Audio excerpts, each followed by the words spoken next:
erupted after the Law Commission sought views on UCC. Now, SP spokesperson Fakrul Hassan has attacked the BJP on the UCC issue, claiming that the party wants to create division through Uniform Civil Code, adding that they want to take away religious freedom provided in the Constitution. So after the Law Commission sought views on the UCC, now SP has attacked the BJP. SP spokesperson Fakrul Hassan has claimed that the BJP wants to create division through Uniform Civil Code. Let's listen in. देखिए, भारत का संविधान सभी को धार्मिक आजादी देता है और कॉमन सिविल कोड वो सबके धार्मिक अधिकारों को छीनने का काम करेगा। भारतीय जनता पार्टी की सरकार कॉमन सिविल कोड पे केवल राजनीति करना चाहती है। चुनाव से ऐन वक्त पहले, जब 8 महीने 9 महीने का समय चुनाव में रह गया है, भारतीय जनता पार्टी की सरकार ऐसा कानून लाके देश में विभाजन करना चाहती है। लेकिन देश की जनता वो भारतीय जनता पार्टी के किसी भी छलावे में आने वाली नहीं। Our senior editor Pallavi Ghosh is joining us on this story. So Pallavi, after the Law Commission sought views on UCC, now politics has also erupted over it. So on the UCC matter, as you're trying to look for more opinion coming in from other political parties, this is something which has also divided the opposition.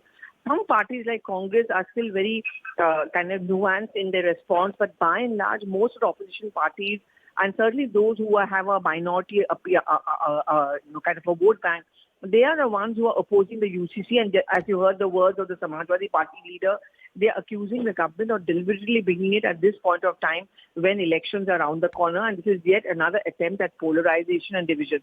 Now, even as the Law Commission has asked for opinions as far as this proposal for UCC is concerned, it will be interesting to see what kind of a official stand is taken by these opposition parties, doing very well that this is a polarization narrative which could end up actually helping the BJP. All right, Pallavi, thank you for that context. Now, let's understand what is UCC. Now, UCC refers to Uniform Civil Code, and we'll understand what are the myths and what are the facts under UCC. Now, UCC means Uniform Civil Code. The myth is that UCC means imposition of Hindu law. But the fact is that UCC does not mean the imposition of Hindu law. In fact, it means one law for all religion. The second myth is UCC will take away freedom of religion, whereas the fact is that freedom of religion will continue to remain even if UCC is implemented. Another myth is that UCC in a secular country is impossible, whereas the fact is that UCC is an absolute necessity for a secular nation like India. So we just now told you about all the myths and what are the facts on UCC. Now, it is believed that UCC means imposition of Hindu law, whereas it actually means that it is not imposition of Hindu law, where it has nothing to do with religion. In fact, it means one law for all the religion. We have CNN News 18's Ananya Bhatnagar joining us. Ananya, what prompted the Law Commission to seek views on UCC?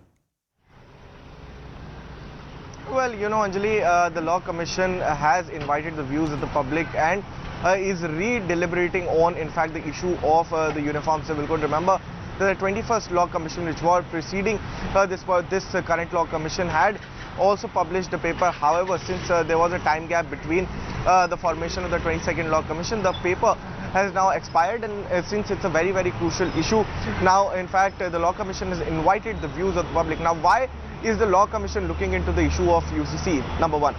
First, answering this is that, you know, the Law Commission has been referred by this issue by, in fact, the Ministry of Law and Justice. And you know what happens next is that when public comments are sought on this particular thing, the public would send in their comments, the religious organizations would also send in their comments, and then the Law Commission would be studying this whole aspect and, in fact, the law as well. And if at all there is some kind of a suggestion or some kind of a change, and if at all the Law Commission believes that, you know, there is a need of a Uniform Civil Code, they will give out its report, wherein this report would then go to the Parliament. The Ministry of Law and Justice can table it before, in fact, both the houses. And if at all there is something substantial, if at all the Law Commission believes that a UCC can be brought in and it lays down how it has to be brought in, then it can be brought to the parliament, and then only can it be passed. Now, the timing of this becomes interesting because remember that only months are there for the 2024 polls, and the law commission coming into action is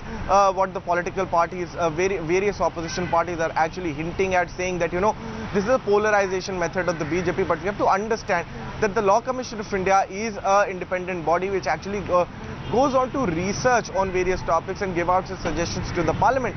These deliberations would ultimately be have to be done at the parliament itself, and not in fact it is not under the hands of the central government only.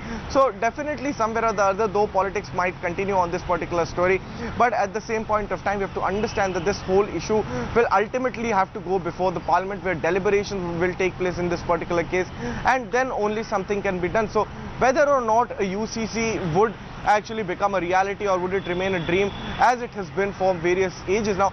What is another very big contention that people have is that it can completely destroy the religious fabric, and could destroy specifically the laws of, in fact, the minority religion. Is something that is a big myth, because remember that a uniform civil code would be an equal law for every every religion. There could be maintenance rights, there could be divorce rights that are not specifically in certain kind of a religion, like there are no particular rights for much more rights for a woman as compared to a Hindu law in an Islamic law. So that might come to a woman when it comes to the matter of divorce. So definitely this would empower the general public, but since the political parties are claiming that is a polarization method, we'll have to see how things pan out in the future course of time.